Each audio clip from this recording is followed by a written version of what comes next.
আসসালামু আলাইকুম, কেমন আছেন সবাই? আজ নিয়ে আসলাম তালের পায়েস করে। তালের সিজনে এই পায়েসটা যদি করে খান খুবই মজা লাগবে এবং সবাই খুব পছন্দ করবে। এই জন্য আমি 1 কেজি দুধ জাল করে অর্ধেকটা করে নিয়েছি। ঘন হলে স্বাদটা বেশি হয়। তারপরে কিছু চাল ভেজে গুঁড়ো করে নিয়েছি। এখানে 3 কাপ তালের সাথে আধা কাপ চিনি, অর্ধেকটা নারিকেল কুড়ো আর সেই ঘন করে রাখা দুধটা দিয়েছি। দুধটা অবশ্যই ঠান্ডা করে দিতে হবে, না হলে ফেটে যেতে পারে।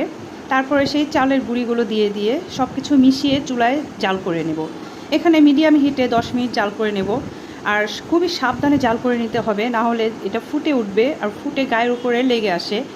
দিয়ে দিচ্ছি 2 টেবিল চামচ গুঁড়ো দুধ, এটা টেস্টটা আরও বাড়াবে। আর সামান্য পরিমাণে দেব লবণ। মিষ্টি জিনিসে অল্প একটু লবণ দিলে মিষ্টিটা অনেক ভালো লাগে, আর বেশি লবণ দিলে এখানে কিন্তু ভালো লাগবে না। আর দেখিয়ে দিচ্ছি ঢাকনা দিয়ে, দেখুন কিভাবে ফুটে উঠছে। যে এগুলো যদি শরীরে লাগে একদমই ঠোসা পড়ে যাবে। আশা করি আপনার বাসায় অবশ্যই চেষ্টা করবেন এবং কমেন্ট করে জানাবেন।